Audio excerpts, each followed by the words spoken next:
창밖에서는 세찬 비바람이 몰아치고 있었다.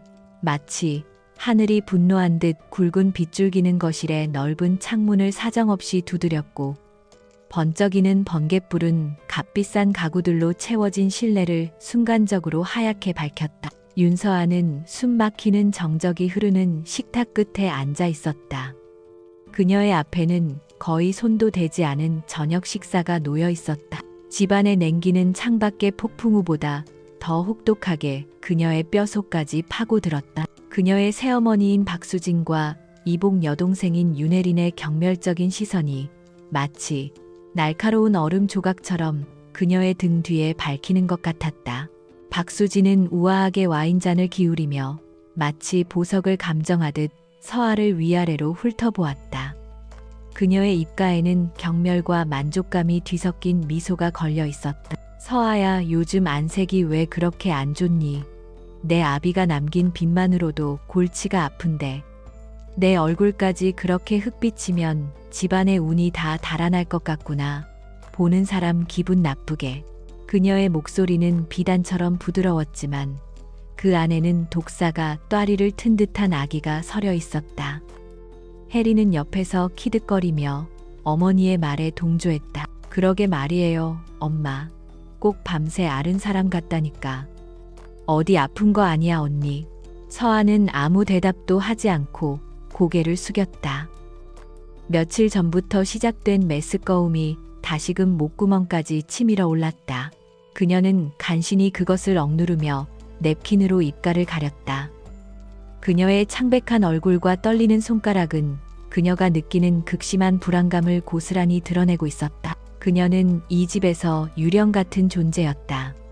돌아가신 아버지의 두 번째 부인인 박수진이 집안의 모든 것을 장악한 이후 서아의 삶은 보이지 않는 감옥과 같았다. 그녀는 자신의 방에서 조용히 디자인 공부를 하는 것 외에는 어떤 권리도 주장할 수 없었고, 그마저도 박수진의 심기를 거스르지 않기 위해 눈치를 봐야 했다. 결국 참지 못한 서아는 자리에서 일어났다. 죄송합니다. 속이 좀 안 좋아서 먼저 들어가 보겠습니다. 그녀의 목소리는 거의 들리지 않을 정도로 작게 떨렸다. 박수진은 눈썹을 치켜 세웠지만 더 이상 아무 말도 하지 않았다.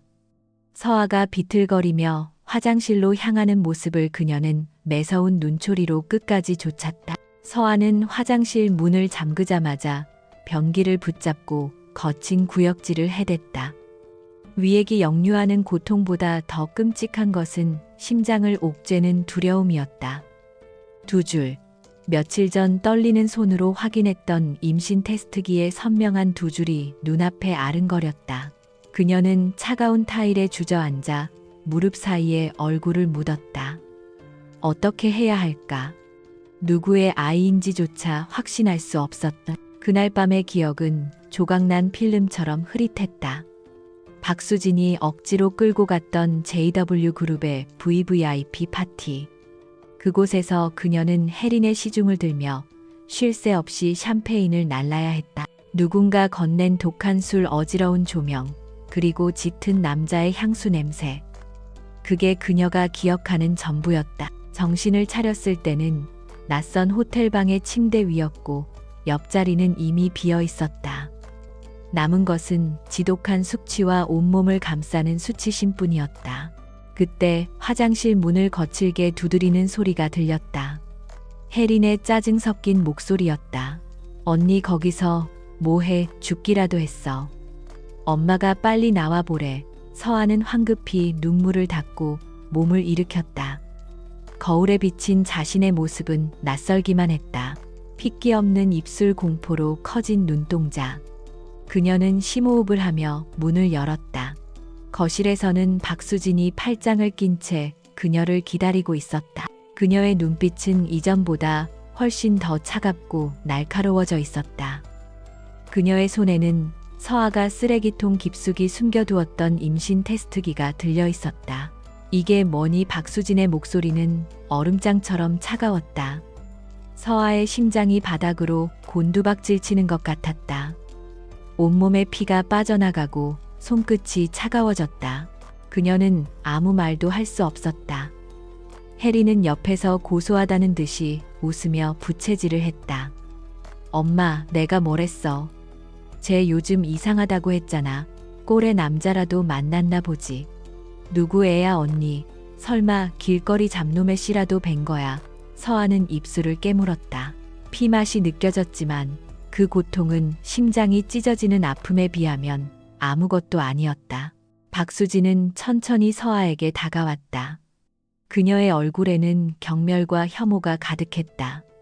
내 아비 얼굴에 먹칠을 해도 유분수지.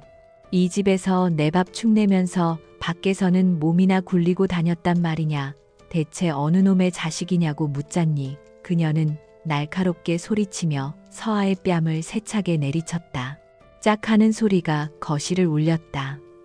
서아의 고개가 옆으로 돌아갔고 입가에서 비릿한 피가 흘러내렸다. 눈물이 뺨을 타고 흘렀지만 그녀는 소리내어 울지 않았다.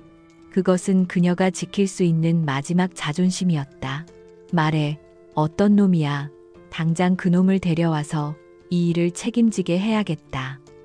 아니 어떤 제대로 된 집안의 남자가 너 같은 걸 건드렸겠어. 분명 어디 모자란 놈이겠지. 박수진의 독설은 멈추지 않았다. 그녀는 서아를 완벽하게 파멸시킬 기회를 잡았다는 사실에 희열을 느끼는 듯했다. 그녀에게 서아는 언제나 눈의 가시였다. 죽은 남편이 남긴 자신의 완벽한 가정을 좀먹는 흠집.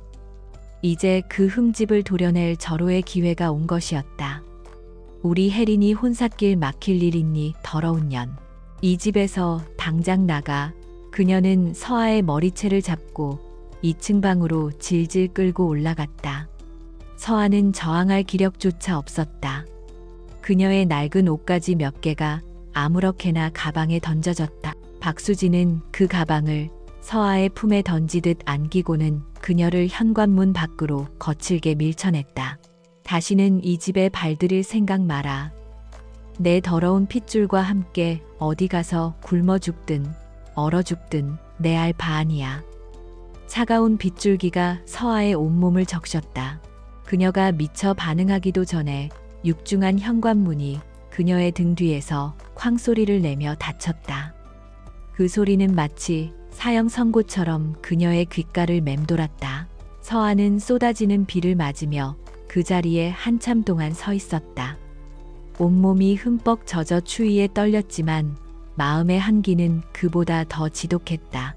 집안에서는 따뜻한 불빛과 함께 혜린과 박수진의 웃음소리가 희미하게 새어나왔다. 세상에 자신은 완전히 혼자였다.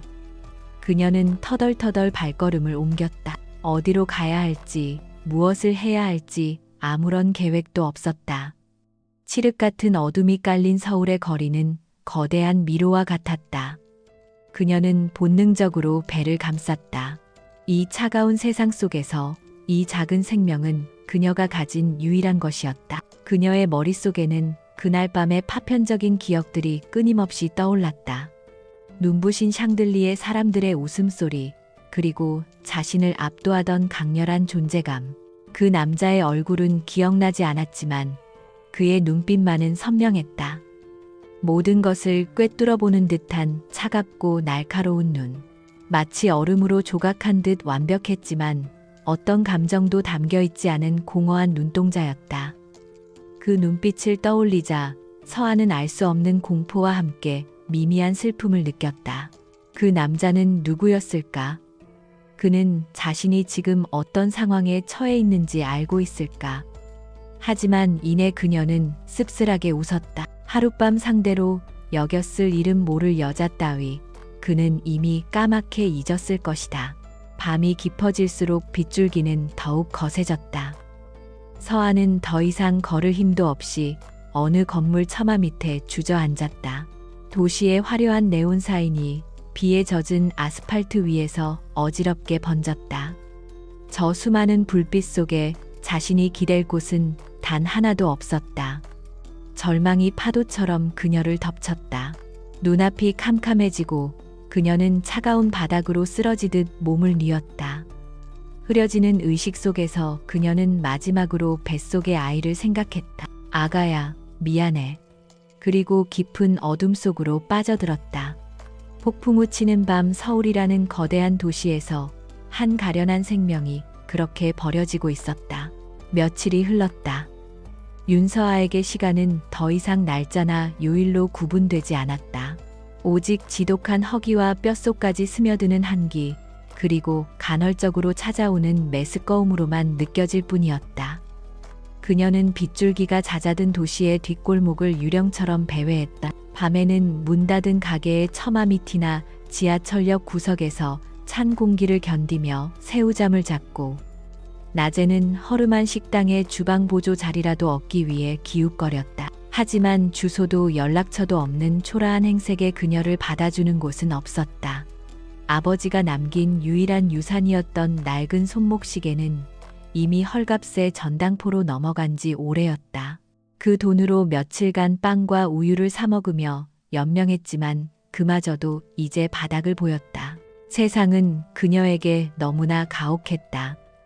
한때 디자인 공모전 입상을 꿈꾸며 스케치북을 채워나갔던 희망은 사치가 된 지 오래였다. 지금 그녀의 유일한 목표는 뱃속의 아이와 함께 오늘 하루를 살아남는 것이었다. 그녀는 무의식적으로 차갑고 납작한 배를 감쌌다. 미안함과 원망 그리고 알 수 없는 애정이 뒤섞인 복잡한 감정이 그녀를 짓눌렀다. 이 작은 생명은 그녀를 나락으로 떨어뜨린 원인이었지만 동시에 이 지옥 같은 현실을 견디게 하는 유일한 이유이기도 했다. 그녀는 굶주림으로 어지러운 머리를 흔들며 다시 발걸음을 옮겼다. 어디로 가야 할지 몰랐지만 멈춰서면 그대로 죽을 것만 같았다. 정처 없이 걷던 그녀의 발걸음이 멈춘 곳은 서울의 심장부 강남의 한복판이었다. 그녀의 눈앞에는 하늘을 찌를 듯이 솟은 거대한 유리와 강철의 탑이 서 있었다. JW그룹, 대한민국 경제를 움직이는 거대 기업의 상징이자 수많은 이들의 선망과 질투가 교차하는 곳. 서아는 멍하니 그 건물을 올려다보았다. 눈부신 햇빛이 유리 외벽에 반사되어 그녀의 눈을 시리게 했다. 어렴풋이 아주 희미하게 그녀는 이 건물과 관련된 기억의 파편을 떠올렸다. 화려한 파티, 수많은 사람들, 그리고 자신을 압도하던 어떤 존재감. 그 기억은 두통과 함께 그녀를 덮쳤고 며칠간의 굶주림과 피로로 한계에 다다른 그녀의 몸은 더 이상 버티지 못했다. 세상이 빙글 돌았고 그녀는 차가운 대리석 바닥 위로 힘없이 쓰러졌다. 그 순간 검은색 세단 한 대가 부드럽게 미끄러지듯 건물 입구에 멈춰섰다. 뒷문이 열리고 흠잡을 데 없이 완벽한 맞춤 정장을 입은 한 남자가 내렸다. JW그룹의 총수 강지훈이었다. 그의 얼굴은 감정의 흔적을 찾아볼 수 없는 냉정한 가면 같았고 걸음걸이에서는 조금의 망설임도 없는 절대적인 권위가 느껴졌다. 그의 뒤를 그림자처럼 따르던 김 비서가 쓰러진 서아를 먼저 발견하고는 미간을 찌푸렸다. 회장님 처리하겠습니다. 그가 경호팀에 연락을 취하려던 찰나 지훈의 낮은 목소리가 그를 제지했다. 잠깐. 강지훈의 시선은 바닥에 쓰러진 여자의 지저분한 머리칼에 꽂혀 있었다. 정확히는 그 머리칼 사이에 위태롭게 얽혀있는 작은 물체에 그것은 검은 진주 하나가 밝힌 백금 머리핀이었다. 세상에 단 하나뿐인 그가 직접 디자인을 의뢰해 만들었던 물건. 그날 밤 그의 이성이 마비되었던 유일한 밤에 그는 이름 모를 여자의 머리에 저 핀을 꽂아주고 나왔다. 왜 그랬는지는 자신도 몰랐다. 그저 통제 불능의 상황에 대한 기묘한 표식 같은 것이었을지도 모른다. 그는 그 밤의 일을 자신의 인생에서 지워버려야 할 오점, 혹은 예상치 못한 데이터 오류 정도로 취급했다. 그런데 그 오류가 지금 그의 회사 정문 앞에 쓰러져 있었다. 그는 어떤 동정심이나 연민도 느끼지 않았다. 그의 머릿속에서는 오직 빠르고 정확한 계산만이 이루어지고 있었다. 잠재적 리스크, 처리해야 할 변수. 그는 김 비서에게 차갑게 명령했다. 저 여자 우리 쪽 병원으로 옮겨 필요한 모든 검사를 진행하고 신원 파악해서 보고해. 조용하고 신속하게. 그의 목소리에는 어떠한 감정도 실려 있지 않았다. 마치 예상치 못한 문제를 해결하는 가장 효율적인 방식을 지시하는 것과 같았다. 김 비서는 회장의 의중을 즉시 파악하고 고개를 숙였다. 곧이어 도착한 경호원들이 서아의 몸을 조심스럽게 들것에 실었고 그녀는 그렇게 JW 그룹이라는 거대한 성체 안으로 흔적도 없이 사라졌다. 서아가 다시 눈을 떴을 때 그녀의 눈에 들어온 것은 새하얀 천장이었다. 코끝을 찌르는 소독약 냄새와 손등에 꽂힌 링거 바늘이 이곳이 병원이라는 사실을 말해주고 있었다. 그녀는 혼란스러운 머리로 몸을 일으키려 했지만 기력이 없어 다시 베개 위로 쓰러졌다. 그때 한 간호사가 들어와 그녀의 상태를 확인했다. 윤서아님 정신이 드시나요? 며칠간 영양실조와 탈수 증세가 심하셨습니다. 안정을 취하셔야 해요. 서아는 자신의 이름이 불리는 것에 놀랐다. 어떻게 자신을 아는 걸까? 그녀가 입을 열어 무언가 물어보려 했지만 목소리가 제대로 나오지 않았다. 의사와 간호사들은 필요한 조치들을 기계적으로 시행했고 그녀에게서 혈액을 비롯한 여러 샘플들을 채취해갔다. 그녀는 저항할 힘도 상황을 파악할 이성도 없이 그저 그들의 처분에 몸을 맡길 뿐이었다. 한편 JW 그룹 타워의 최상층 회장실은 도시 전체를 발 아래에 둔 것처럼 압도적인 전망을 자랑했다. 강지훈은 거대한 책상에 앉아 복잡한 서류들을 검토하고 있었다. 그의 얼굴에는 여전히 아무런 표정이 없었다. 김 비서가 조용히 들어와 얇은 서류 봉투 하나를 그의 앞에 내려놓았다. 회장님 결과 나왔습니다. 지훈은 하던 일을 멈추고 봉투를 열었다. 그 안에는 유전자 감식 결과 보고서가 들어 있었다. 그는 숫자로 가득한 종이를 빠른 속도로 훑어내렸다. 친자 관계 확률 99.99%. 그의 눈동자가 아주 미세하게 흔들렸지만 그것은 찰나에 불과했다. 그는 보고서를 덮고 잠시 생각에 잠겼다. 최악의 시나리오. 하지만 예측 불가능한 범위는 아니었다. 그는 이미 모든 경우의 수와 그에 따른 해결책을 머릿속에 그려놓은 상태였다. 그는 자리에서 일어났다. 병원으로 가지.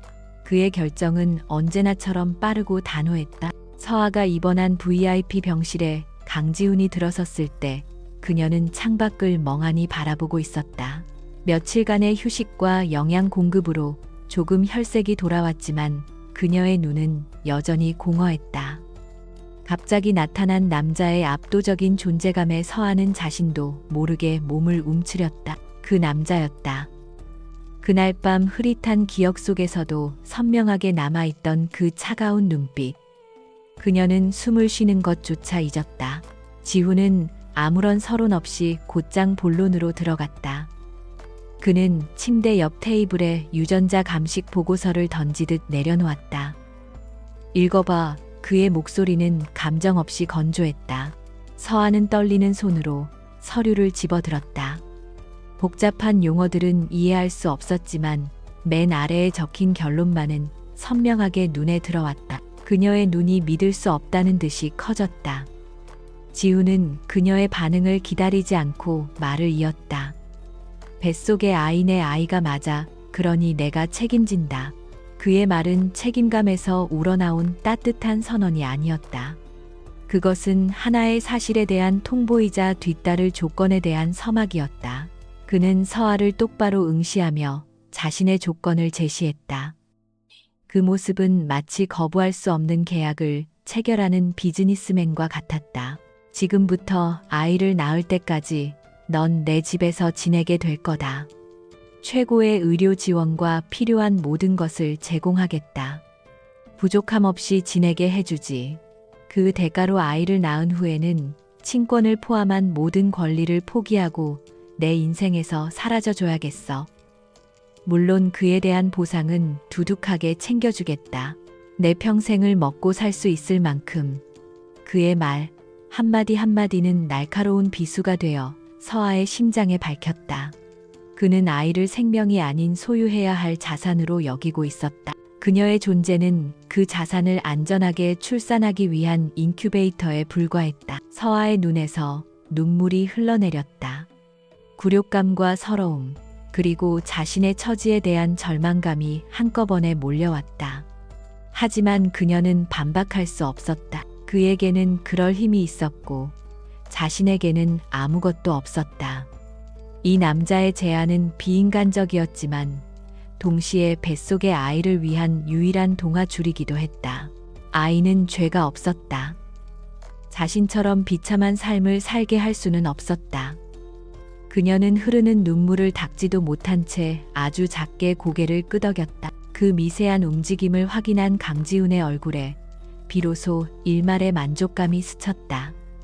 그에게 있어 이 복잡한 문제는 이제 해결된 것이나 다름없었다. 계약은 성립되었다. 변수는 통제되었다. 그는 더 이상 볼 일이 없다는 듯 몸을 돌려 병실을 나갔다. 문이 닫히고 서아는 텅 빈 병실에 홀로 남아 소리 없이 오열했다.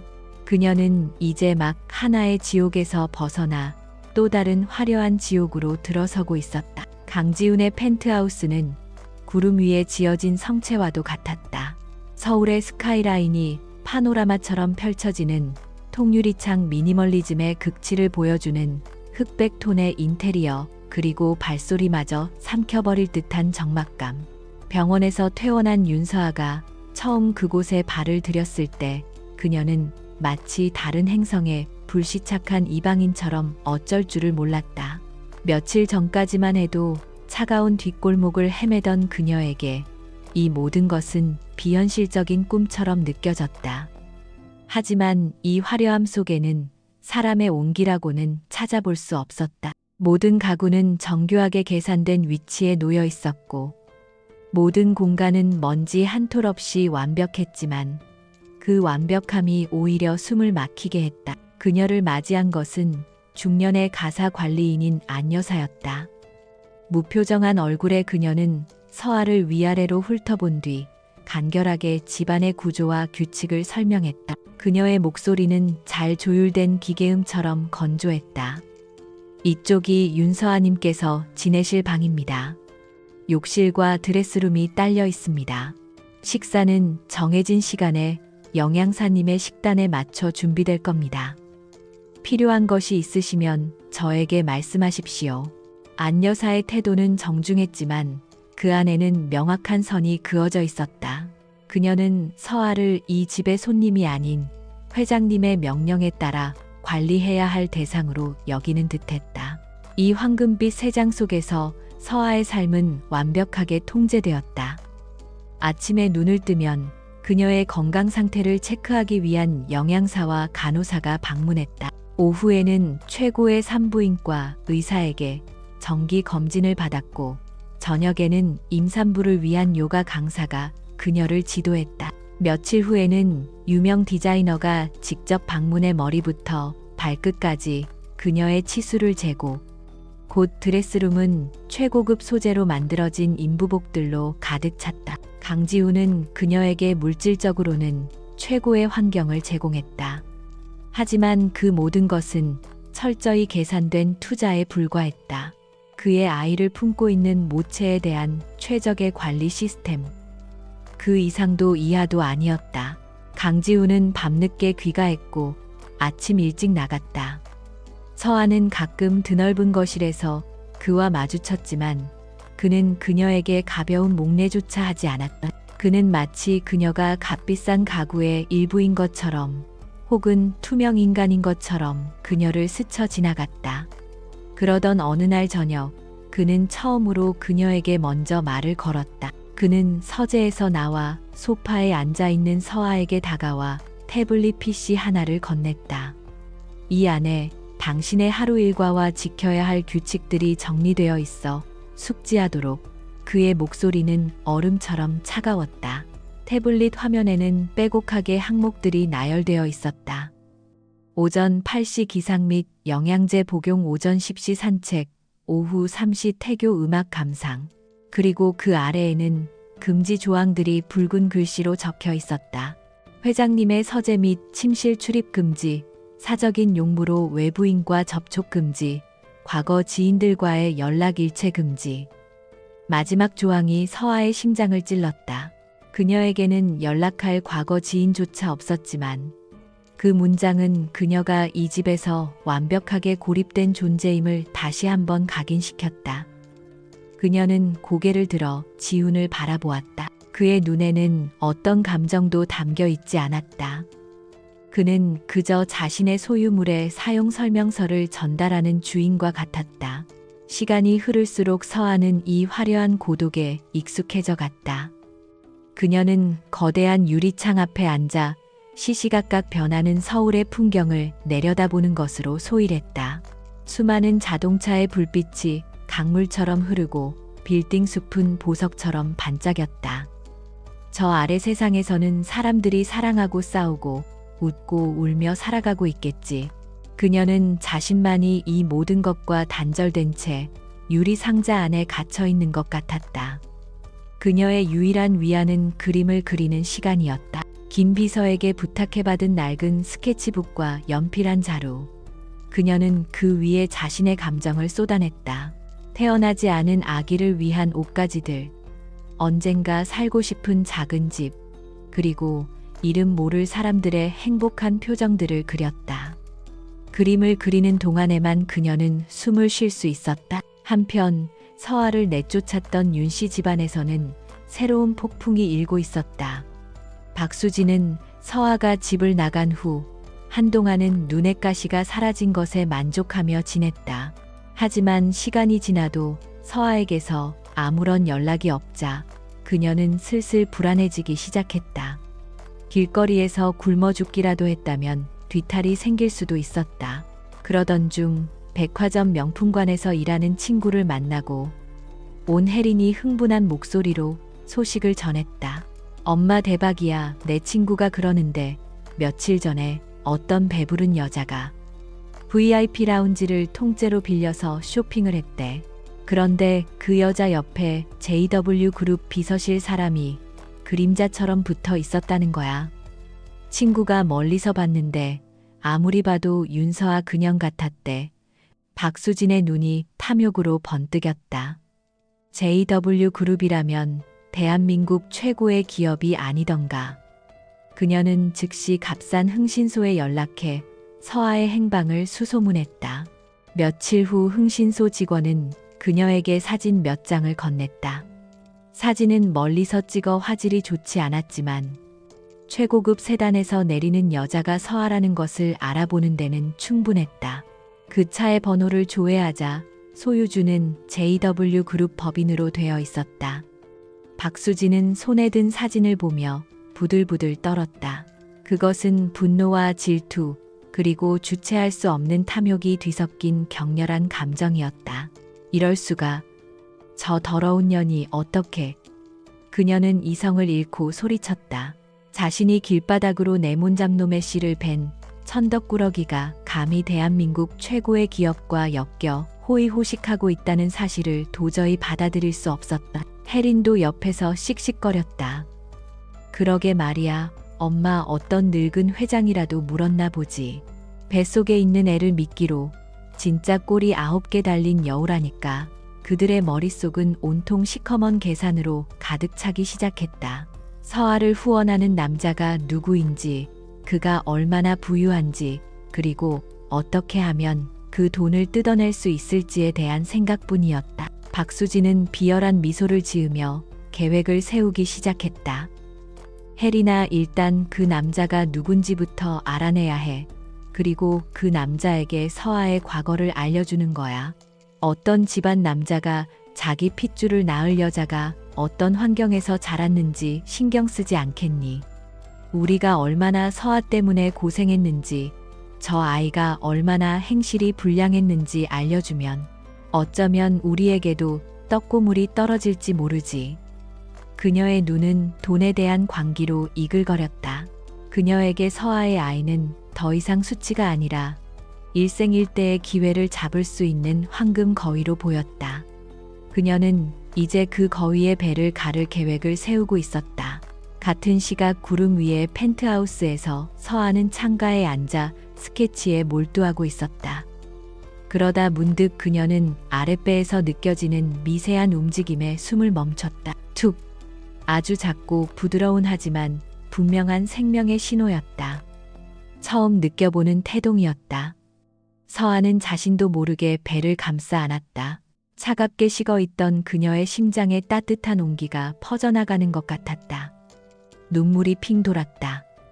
이 아이, 이 낯설고 화려한 감옥 속에서 그녀가 살아가는 유일한 이유. 그녀는 눈물을 스케치북 위로 떨어뜨리며 희미하게 미소 지었다. 그녀는 아직 몰랐다. 그녀가 되찾은 작은 희망을 파괴하기 위해 땅 밑에 지옥에서 검은 그림자가 꿈틀대며 올라오고 있다는 사실을. 강지우는 언제나 자신의 삶이 완벽하게 통제되고 있다고 믿었다.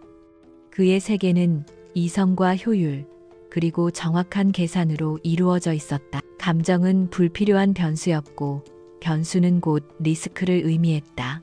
윤서아라는 여자는 그의 인생에 갑자기 끼어든 가장 큰 변수였지만, 그는 그녀를 자신의 펜트하우스라는 통제된 환경 안에 가두고 최고의 관리 시스템을 적용함으로써 그 리스크를 최소화했다고 생각했다. 하지만 그의 철옹성 같던 통제력은 아주 사소한 것에서부터 균열을 보이기 시작했다. 바로 거실 소파에 놓여있던 낡은 스케치북 한 권 때문이었다.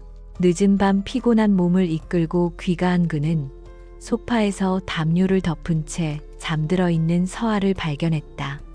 그녀의 곁에는 펼쳐진 스케치북이 떨어져 있었다.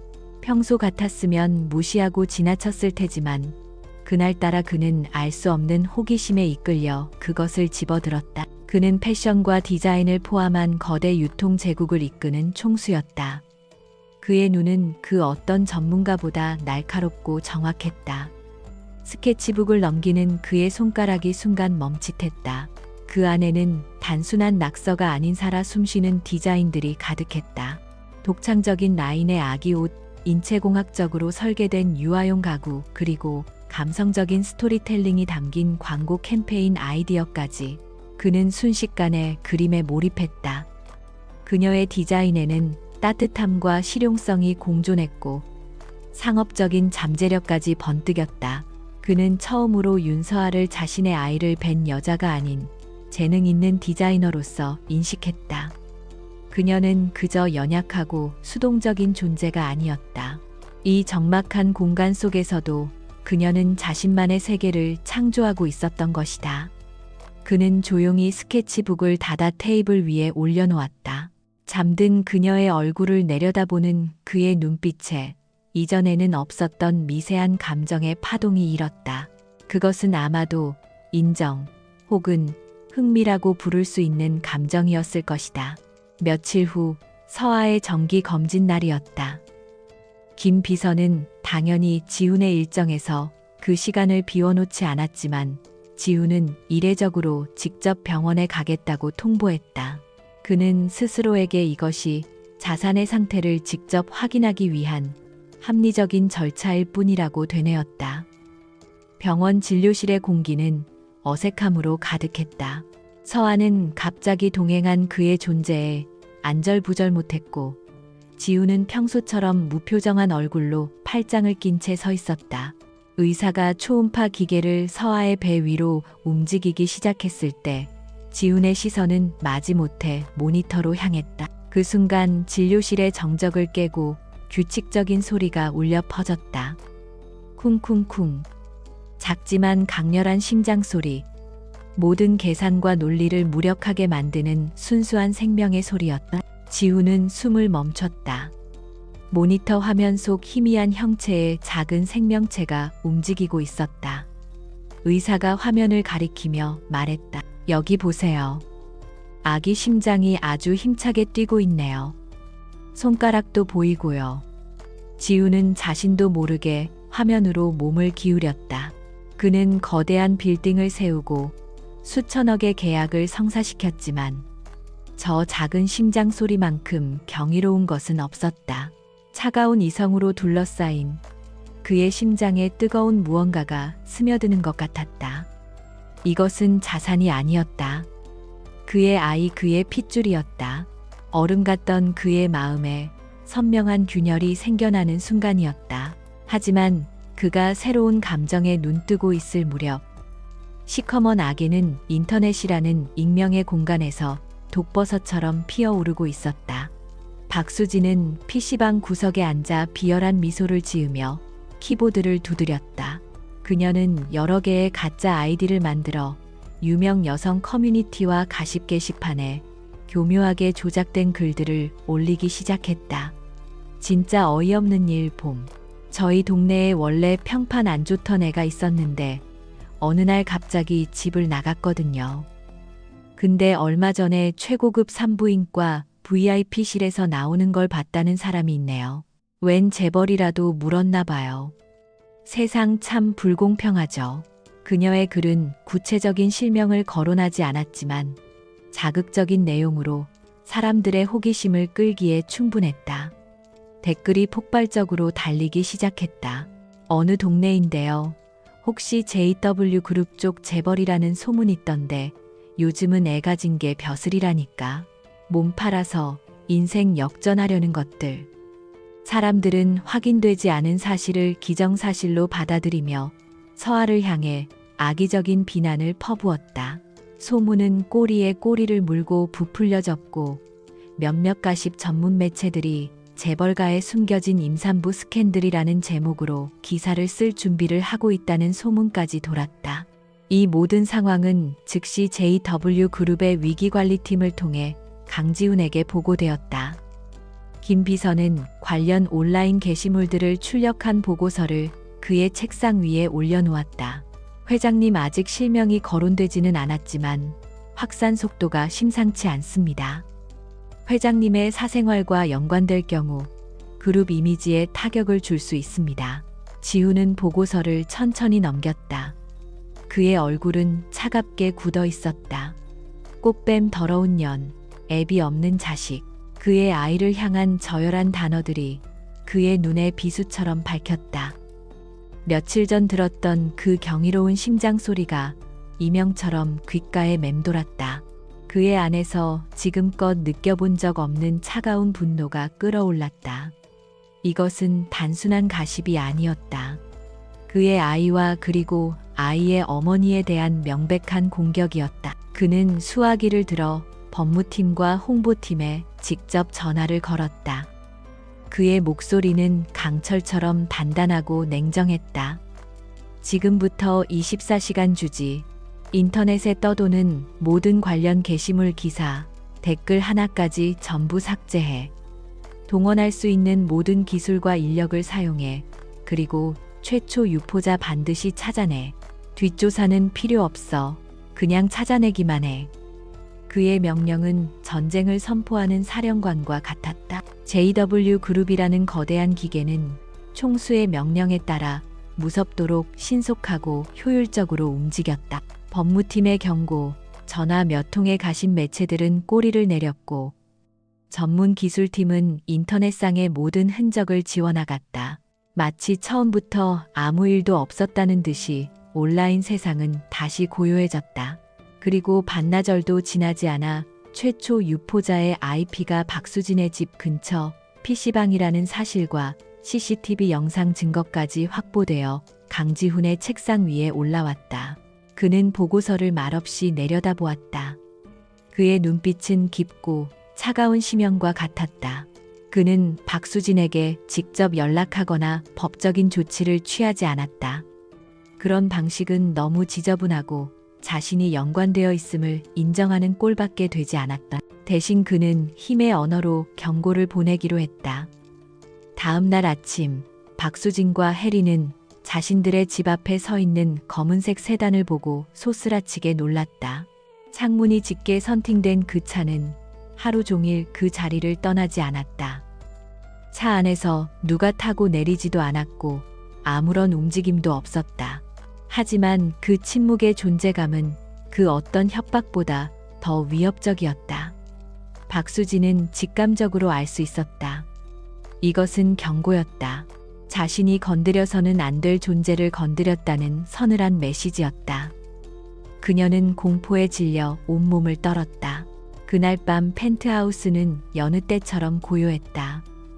창밖의 도시 야경을 배경으로 서한은 작은 멜로디를 흥얼거리며 스케치북에 아기 신발을 그리고 있었다. 그녀는 자신을 위해 거대한 폭풍이 일어났다가 잠잠해졌다는 사실을 전혀 알지 못했다. 서재에서 나온 지우는 조금 떨어진 곳에서 그 모습을 말없이 바라보았다. 그의 책상 위에는 박수진에 대한 모든 정보가 담긴 파일이 놓여 있었다. 그는 문제를 통제하기 위해 그녀를 이곳에 데려왔다. 하지만 이제 그는 깨닫고 있었다. 자신은 이제 통제자가 아니라 보호자가 되어야 한다는 것을.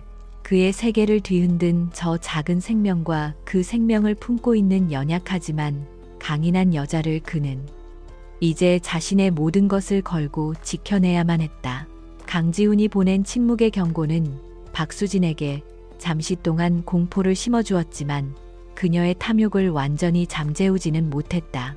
오히려 그것은 그녀의 증오심에 불을 지폈고 더 강력한 동맹을 찾아야 한다는 절박함을 안겨주었다.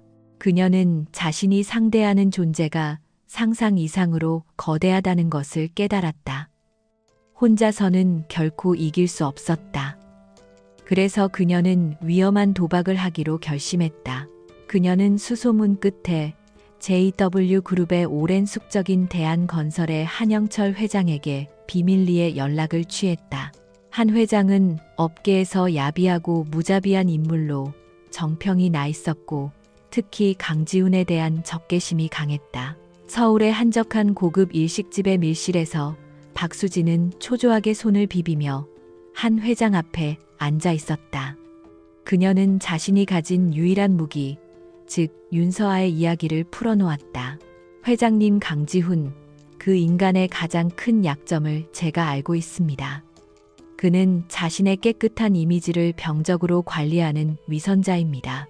그런 그가 제 의붓딸을 임신시켜 비밀리에 숨겨두고 있습니다. 한 회장은 처음에는 시큰둥한 표정으로 사케잔을 기울였다. 하지만 박수진이 JW 그룹이 사활을 걸고 추진 중인 루미너스 시티 프로젝트를 언급하며 이 스캔들을 터뜨리면 그의 가족 친화적인 프로젝트 이미지에 치명타를 입힐 수 있다고 설명하자 그의 눈빛이 달라졌다. 한 회장의 머릿속에서 빠르게 주파날이 튕겨졌다. 루미너스 시티는 단순한 주거 단지가 아니라 JW 그룹의 미래 비전을 상징하는 거대한 프로젝트였다. 만약 총수인 강지훈의 도덕성에 흠집을 낼 수만 있다면 투자자들의 신뢰를 흔들고 프로젝트 전체를 위기에 빠뜨릴 수도 있었다. 그는 탐욕스러운 미소를 지으며 박수진에게 손을 내밀었다. 박 여사, 아주 흥미로운 이야기로군. 당신이 내게 확실한 증거를 가져다 준다면 내가 당신이 원하는 것 이상을 챙겨주지. 그렇게 두 마리의 독사가 서로의 이익을 위해 똬리를 틀었다. 그들의 계획은 이전처럼 어설픈 온라인 루머가 아니었다. 프로젝트 공식 발표회나 기자 간담회 같은 가장 극적인 순간에 강지훈의 위선을 만천하에 폭로할 치명적인 한 방을 준비하는 것이었다. 그 무렵 펜트하우스의 공기는 미묘하게 달라져 있었다. 서한은 강지훈의 얼굴에 드리워진 짙은 피로의 그림자를 발견했다. 그는 서재에서 밤을 새우는 날이 잦아졌고 식사 중에도 심각한 표정으로 업무 전화를 받곤 했다. 거실 테이블 위에는 루미너스 시티의 조감도와 복잡한 서류들이 항상 놓여 있었다. 서한은 그가 거대한 전쟁을 치르고 있음을 직감했다. 그러던 어느 날 밤, 그녀는 서재에서 새어 나오는 그의 잠긴 목소리를 우연히 듣게 되었다. 한영철이 또 수작을 부리는군. 그가 뭘 꾸미고 있는지 알아내. 이 프로젝트를 망치게 둘 순 없어. 한영철이라는 이름. 그리고 프로젝트를 망치려 한다는 말. 서아의 심장이 차갑게 내려앉았다. 그녀는 더 이상 수동적으로 보호만 받는 존재로 머물고 싶지 않았다. 자신 때문에 그가 공경에 처하는 것은 아닐까 하는 불안감이 그녀를 사로잡았다. 그녀는 그에게 힘이 되어주고 싶었다. 최소한 짐이 되지는 말아야 했다. 그날 이후 서한은 조용히 자신만의 정보 수집을 시작했다. 지훈이 준 태블릿 PC는 그녀에게 세상과 연결되는 창이었다. 그녀는 밤을 새워가며 JW그룹과 대한건설에 대한 모든 기사를 읽었고 두 회사의 경쟁 관계, 그리고 한영철 회장의 악명 높은 경영 스타일에 대해 파고들었다. 조각난 정보들이 하나로 맞춰지면서 그녀는 거대한 음모의 윤곽을 그려나갈 수 있었다. 자신의 과거를 아는 새어머니, 그리고 강지훈을 증오하는 한영철. 두 사람의 연결은 너무나 명백했다. 그들은 분명 자신을 이용해 강지훈과 루미너스 시티 프로젝트를 공격할 것이다. 가족의 꿈이 실현되는 도시라는 프로젝트의 핵심 가치를 총수의 부도덕한 사생활이라는 칼로 베어버릴 계획이 분명했다.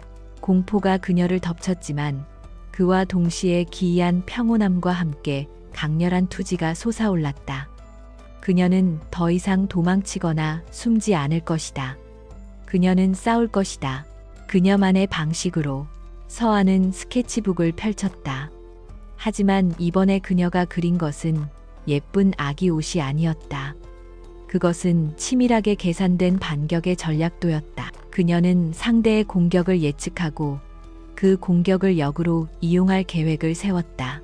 그들이 위선과 비밀이라는 키워드로 공격해 온다면 자신들은 진정성과 새로운 시작으로 맞서야 했다.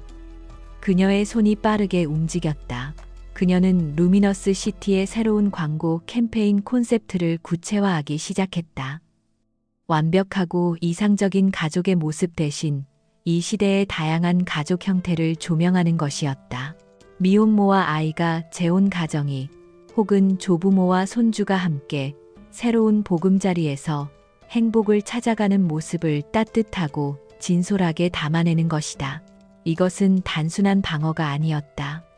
잠재적인 약점을 오히려 시대의 흐름을 읽는 가장 강력한 메시지로 전환하는 공격적인 전략이었다. 그녀는 캠페인의 슬로건을 정했다. 모든 시작은 소중합니다. 루미너스 시티는 모든 가족의 새로운 시작을 응원합니다. 그녀는 이 콘셉트를 뒷받침할 시각 자료와 디자인 시안, 그리고 구체적인 마케팅 실행 계획까지 밤을 새워가며 완성했다.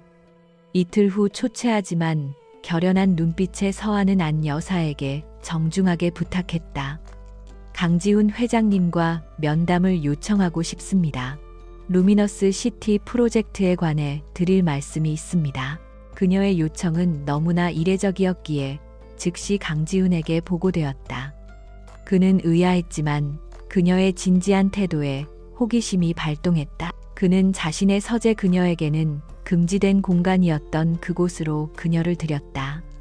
서한은 더 이상 겁에 질린 소녀가 아니었다.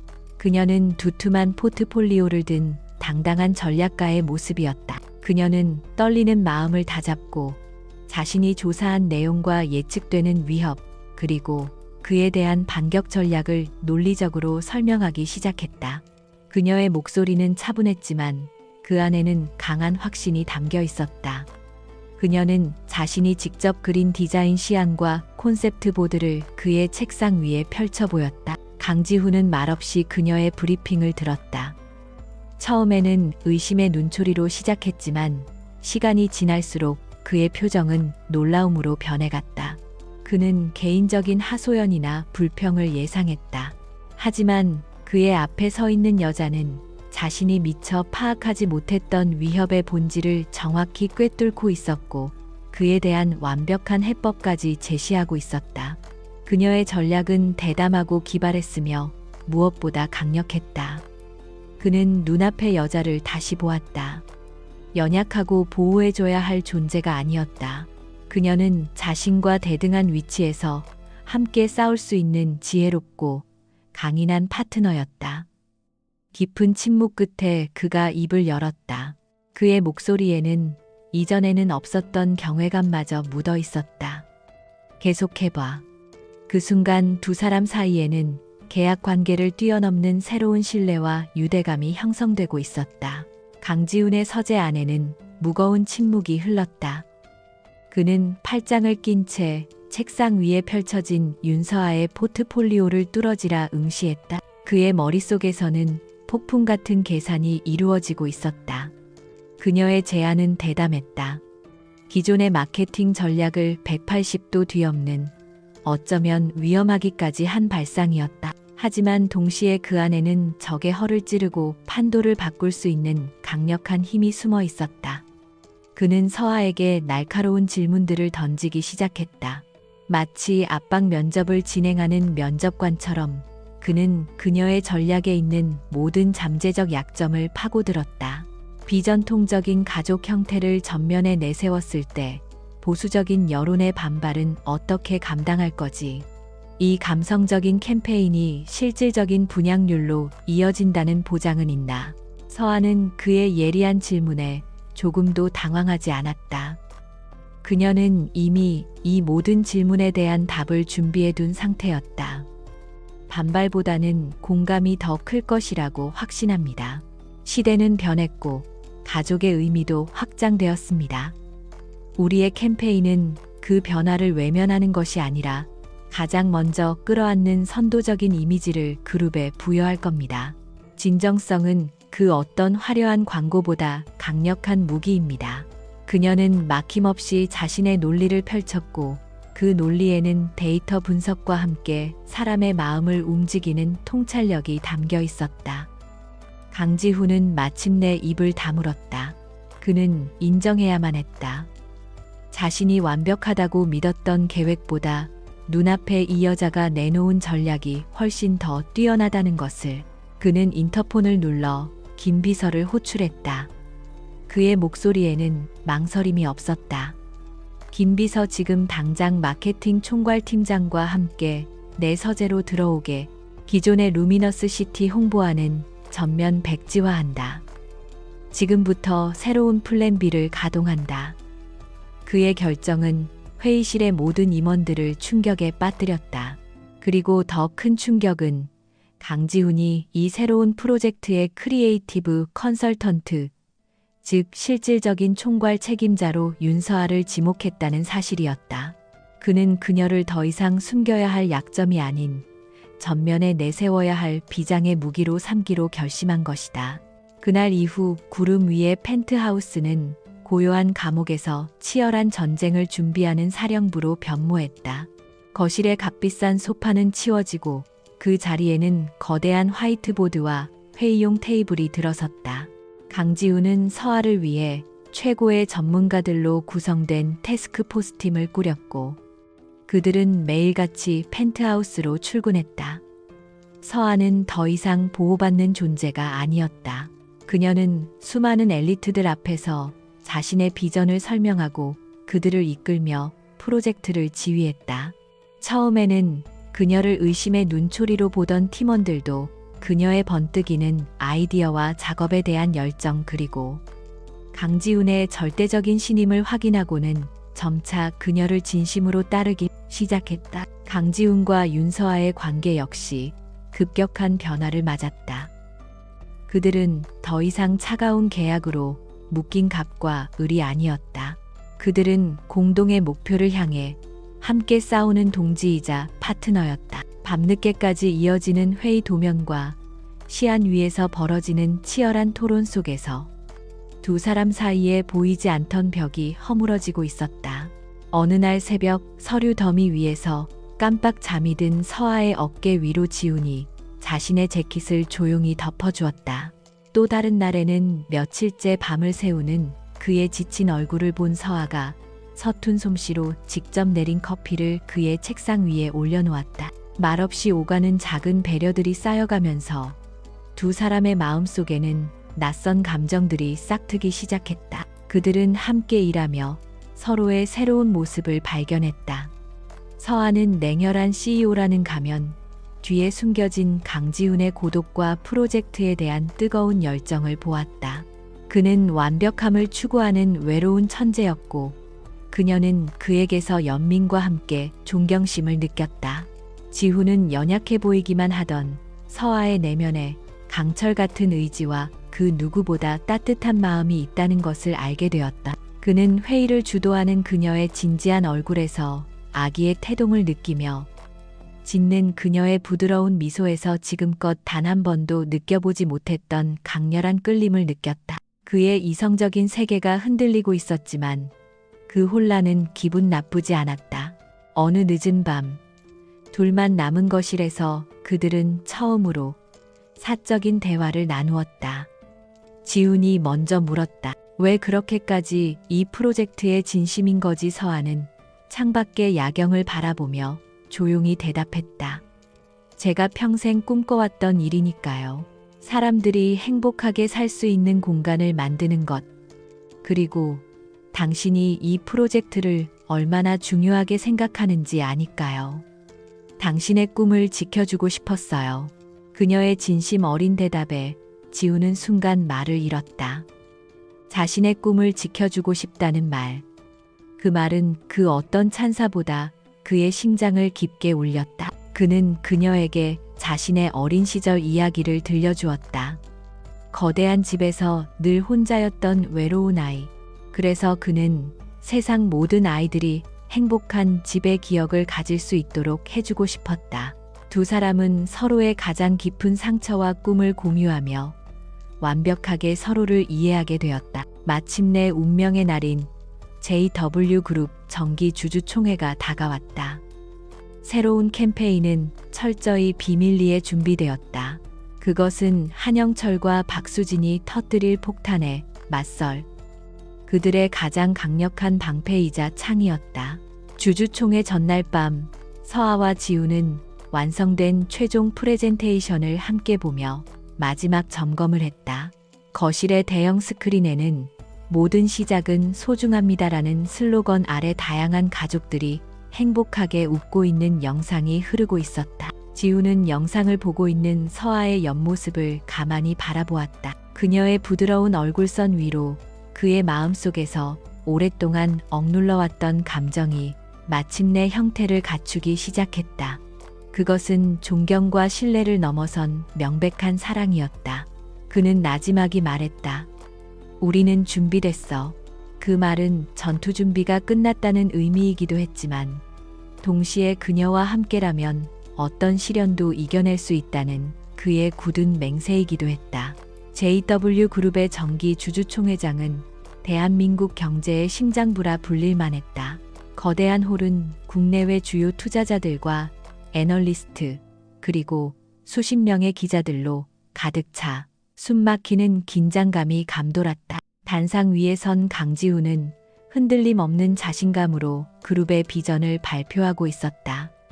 그의 카리스마는 좌중을 압도했고 주주들은 그의 발표에 깊이 빠져들었다. 앞줄 프로젝트 컨설턴트 자리에 앉은 윤서아는 가만히 무릎 위에 손을 움켜쥐었다. 수많은 시선이 자신에게 쏠리는 것을 느꼈지만 그녀는 애써 담담한 표정을 유지했다. 곧 불어닥칠 폭풍을 예감하며 그녀는 조용히 마음을 다잡았다. 모든 것은 계획대로 진행될 것이었다. 강지훈이 그룹의 명운을 건 프로젝트 루미너스 시티에 대한 설명을 시작하려던 바로 그 순간이었다. 주주석에 앉아있던 대한건설의 한영철 회장이 손을 들고 발언권을 요청했다. 그의 얼굴에는 기름진 미소가 번지고 있었다. 잠깐만요, 강 회장.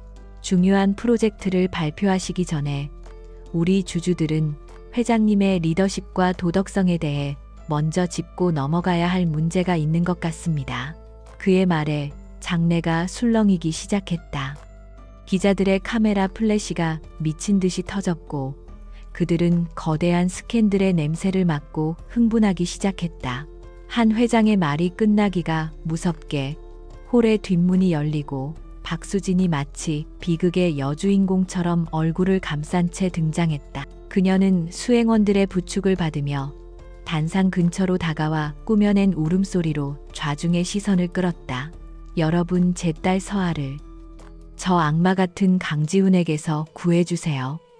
그녀의 외침과 함께 단상 뒤의 거대한 스크린에는 조작된 사진들이 나타나기 시작했다. 서아가 과거 불량한 친구들과 어울리는 모습, 짙은 화장을 하고 술집 배경에서 찍은 듯한 사진들. 모두 교묘하게 편집되어 그녀를 행실이 불량한 여자로 매도하고 있었다. 박수진은 떨리는 목소리로 거짓으로 가득 찬 일기장을 읽어 내려갔다. 서아가 어떻게 부잣집 남자를 유혹해 인생을 바꿔보려 했는지에 대한 저속한 이야기들이었다. 한영철은 옆에서 위선적인 표정으로 거들었다. 강지훈 회장은 저런 불순한 여자에게 빠져 그룹의 명예를 실추시켰습니다. 저 여자가 뵌 아이가 과연 강 회장의 아이인지도 의심스럽습니다. 장내는 아수라장이 되었다. 주주들은 경악했고 기자들은 이 충격적인 폭로를 실시간으로 타전하기 시작했다. 모든 화살이 단상 위에 강지훈에게로 향했다. 하지만 강지훈은 미동도 하지 않았다. 그는 이 모든 혼란의 한가운데서 섬처럼 고요했다. 그의 시선은 오직 한 사람 윤서아에게만 고정되어 있었다. 겁에 질려 있을 것이라 생각했던 그녀는 뜻밖에도 그를 보며 희미하게 미소 짓고 있었다. 그 미소는 나는 괜찮아요. 당신을 믿어요. 라고 말하고 있었다. 그 순간 지훈의 마음속에 남아있던 마지막 불안감마저 사라졌다. 그는 단상에서 내려와 망설임 없이 그녀에게로 걸어갔다. 그리고 모든 카메라와 모든 사람들 앞에서 그녀의 손을 단단히 잡았다. 그의 손은 따뜻하고 강했다. 그는 그녀를 이끌고 폭풍의 눈인 단상 위로 다시 올라섰다. 마이크를 잡은 그의 목소리는 홀 전체를 울릴 만큼 단호하고 명확했다. 네, 맞습니다. 장내의 모든 소음이 순간 멎었다. 윤서아 씨는 제 아이를 임신했습니다. 주주들의 입에서 탄식이 터져 나왔다. 하지만 지훈의 말은 끝나지 않았다. 그의 목소리는 오히려 더 큰 확신으로 가득 찼다. 하지만 방금 여러분이 들으신 모든 것은 저열한 거짓말입니다. 이 사람은 저의 약점이 아닙니다. 저의 가장 큰 힘입니다. 그녀는 눈부신 재능을 가진 창조자이며 제가 가장 신뢰하는 파트너이고 제가 온 마음을 다해 사랑하는 여자입니다. 오늘 이 자리에서 그녀를 향한 모든 비방을 끝내겠습니다. 그의 용기 있는 고백의 장례는 충격적인 침묵에 휩싸였다. 사랑, 냉혈한으로 알려진 강지훈의 입에서 나온 그 단어는 그 어떤 논리적인 반박보다 강력했다. 그는 서아에게 마이크를 넘겨주었다. 서아는 심호흡을 하고 주주들을 향해 고개를 숙였다. 그리고 그녀는 자신을 향한 의혹에 대해 변명하는 대신 준비했던 루미너스 시티의 새로운 캠페인 프레젠테이션을 시작했다. 모든 시작은 소중합니다. 그녀의 맑고 차분한 목소리가 프레젠테이션의 주제를 설명하기 시작했다. 스크린에는 이상적인 가족의 모습이 아닌 우리 주변의 평범하고 다양한 가족들의 진솔한 모습이 영상으로 펼쳐졌다. 그녀의 프레젠테이션은 사람들의 마음을 움직이는 힘이 있었다. 추악한 스캔들에 대한 호기심은 어느새 그녀가 제시하는 따뜻한 비전에 대한 감동으로 바뀌고 있었다. 주주들은 숨을 죽인 채 그녀의 발표에 빠져들었다. 마침내 프레젠테이션이 끝나고 서아는 한영철과 박수진을 똑바로 바라보며 말했다. 저의 캠페인은 진정성에 대한 이야기입니다. 이제 진짜 진실에 대해 이야기해 볼까요? 그 말이 끝나기가 무섭게 메인 스크린에는 새로운 영상이 재생되기 시작했다. 그것은 박수진이 PC방에서 익명으로 루머글을 작성하는 모습이 담긴 CCTV 영상, 그리고 한영철이 돈으로 거짓 증인을 매수하는 대화가 담긴 녹취 파일이었다. 모든 음모가 만천하에 드러나는 순간이었다. 박수진은 비명을 질렀고 한영철은 잿빛으로 변한 얼굴로 주저앉았다. 모든 것이 끝났다. 그들이 준비한 무대는 완벽하게 그들을 위한 처형대가 되었다. 장내는 경악과 분노로 들끓었다. 저들을 당장 끌어내, 한 주주가 소리쳤고 대기하고 있던 보안 요원들이 두 사람을 끌고 나갔다. 잠시 동안의 침묵 후 누군가 먼저 박수를 치기 시작했다. 그러자 마치 전염된 것처럼 홀 안의 모든 사람들이 기립하여 강지훈과 윤서아를 향해 우레와 같은 박수를 보냈다. 그들의 진실과 용기에 대한 찬사였다. 폭풍은 지나갔다. 그리고 폐허가 아닌 더 단단해진 신뢰와 희망만이 그 자리에 남았다. 주주총회의 폭풍이 지나간 자리는 놀라울 정도로 고요했다. 세상은 승자와 패자를 명확하게 구분했다. 한영철 회장은 주가 조작 및 명예훼손, 위증 교사 등의 혐의로 검찰에 구속되었고, 그가 평생을 바쳐 이룩한 대한건설은 끝없는 추락의 길을 걸었다. 박수진 역시 사기 및 무고 혐의로 법의 심판을 받게 되었고, 그녀의 탐욕스러운 계획은 사회적인 파멸이라는 비참한 결과로 끝을 맺었다. 그들의 이름은 대중의 기억 속에서 가십처럼 빠르게 잊혀갔다. 정의는 더디지만 반드시 제자리를 찾는다는 것을 강지훈은 자신의 힘으로 증명해 보였다. 며칠 후 강지훈은 자신의 집무실에서 서아의 앞에 새로운 계약서 한 부를 내밀었다. 하지만 그 계약서는 예전의 차가운 거래와는 본질적으로 달랐다. 그것은 JW그룹이 새롭게 런칭하는 라이프스타일 브랜드 SIAH의 크리에이티브 총괄이사, 즉 CCO 칩 크리에이티브 오피서 임명 계약서였다. SIH는 서아의 이름에서 따온 것이었다. 강지훈은 그녀의 재능이 단지 한 프로젝트를 위한 조력에 그치는 것을 원치 않았다. 그는 그녀에게 자신만의 날개를 달아주고 그녀가 꿈을 마음껏 펼칠 수 있는 하늘을 만들어주고 싶었다. 서아는 떨리는 손으로 계약서에 서명했다. 그녀는 더 이상 누구의 보호를 받는 존재가 아닌 자신의 이름과 실력으로 세상에 우뚝 선 당당한 디자이너 윤서아가 되었다. 시간이 흘렀다. 계절이 바뀌고 서아의 배는 사랑스러운 곡선을 그리며 점차 불러왔다. 차갑고 적막하기만 하던 펜트하우스에도 따스한 온기가 스며들기 시작했다. 흑백의 모노톤이던 거실에는 서아가 직접 고른 부드러운 러그와 다채로운 색감의 쿠션이 놓였고, 벽에는 그녀가 그린 스케치들이 아름다운 액자에 담겨 걸렸다. 집안의 가장 큰 변화는 가장 안쪽의 방에서 일어나고 있었다. 한때 손님용으로 비어있던 그 방은 곧 태어날 아기를 위한 공간으로 꾸며지고 있었다. 세상에서 가장 부드러운 햇살이 드는 그 방에 두 사람은 함께 페인트를 칠하고 가구를 조립하며 새로운 생명을 맞이할 준비를 했다. 황금빛 세장은 마침내 아늑하고 행복한 보금자리로 변해가고 있었다. 강지훈 역시 변했다. 그는 더 이상 일에만 미쳐있는 냉혈한 CEO가 아니었다. 그는 여전히 카리스마 넘치는 리더였지만 그의 얼굴에서는 부드러운 미소를 자주 찾아볼 수 있게 되었다. 그는 칼같이 정시에 퇴근했고 주말에는 온전히 서아와 함께 시간을 보냈다. 임원들은 자신들의 상사가 산모교실에 등록하고 태교 동화책을 읽는다는 사실을 믿을 수 없었지만 그 변화가 그룹 전체에 긍정적인 활기를 불어넣고 있다는 사실 또한 부인할 수도 없었다. 그는 권위로 사람을 다스리는 대신 공감으로 조직을 이끄는 진정한 리더로 성장하고 있었다. 그의 세상은 더 이상 비즈니스라는 전쟁터가 아니었다. 그에게는 이제 지켜야 할 가족이라는 세상이 생겼다. 출산을 몇 주 앞둔 어느 화창한 오후였다. 서아는 거실 소파에 편안하게 기대 앉아 흥미로운 광경을 지켜보며 미소를 짓고 있었다. 수천억 원짜리 프로젝트를 진두지휘하는 남자 강지훈이 아기 침대 조립 설명서 앞에서 쩔쩔매고 있었다. 그는 심각한 표정으로 이리저리 나사를 맞춰보았지만 결과물은 계속해서 엉망진창이었다. 그의 이마에는 땀방울이 송골송골 맺혀 있었다. 평소의 완벽한 모습과는 너무나 다른 왠지 모르게 사랑스러운 그 모습에 서아는 결국 웃음을 터뜨렸다.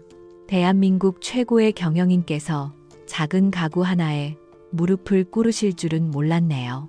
지우는 짐짓 억울하다는 표정으로 그녀를 돌아보았다. 회사 경영은 논리적으로 예측이라도 가능하지. 이건 완전히 다른 종류의 공학이야. 그의 투덜거림에 서아는 웃으며 소파에서 일어나 그에게 다가갔다. 그녀는 그의 손에서 설명서를 받아들고 익숙하게 부품들을 맞추기 시작했다. 지우는 그런 그녀의 옆에서 보조 역할을 하며 함께 침대를 조립했다. 작은 나사를 조이고 나무판을 끼우는 소박한 행위 속에서 두 사람은 완벽한 행복을 느꼈다. 그들의 손이 스치고 눈이 마주칠 때마다 따뜻한 사랑이 말없이 오고 갔다. 마침내 아기 침대가 완성되었다. 두 사람은 나란히 서서 그들의 작은 결실을 뿌듯하게 바라보았다. 지우는 서아를 자신의 품으로 끌어당겨 부드럽게 안았다. 그는 그녀의 귓가에 속삭였다. 고마워, 서아야. 내 얼어붙은 세상에 들어와줘서. 당신과 아기가 없었다면 나는 평생 행복이 뭔지도 모르고 살았을 거야. 서아는 그의 품에 얼굴을 묻으며 대답했다. 아니에요. 저야말로 고마워요. 절망의 끝에서 나를 구해줘서, 다시 꿈을 꾸게 해줘서, 그리고 사랑을 알게 해줘서. 그들의 시작은 오해와 계약이었지만 수많은 역경을 함께 이겨내며 그들의 관계는 세상 그 무엇보다 단단한 사랑으로 여물었다. 두 사람은 함께 거실 창가로 걸어갔다. 저 멀리 서울의 스카이라인이 석양에 물들어 황금빛으로 빛나고 있었다. 한때 그에게 이 도시는 정복해야 할 왕국이었고 그녀에게는 벗어나고 싶은 차가운 미로였다. 하지만 이제 두 사람에게 이 도시는 그들의 가족이 새로운 시작을 함께할 따뜻한 집이었다. 지우는 서아의 부푼 배 위에 조심스럽게 손을 얹었다. 손바닥 아래로 아기의 힘찬 움직임이 느껴졌다. 그는 더 이상 자신의 감정을 두려워하지 않았다. 그는 서아를 자신의 쪽으로 돌려 세우고 그녀의 눈을 깊이 바라보며 말했다. 사랑의 윤서아. 그녀의 눈가에 행복의 눈물이 어렸다. 그녀는 그의 목을 감싸 안으며 대답했다. 나도 사랑해요. 강지훈. 따스한 저녁 햇살이 두 사람을 감싸며 곧 밝아올 희망찬 아침을 약속하고 있었다.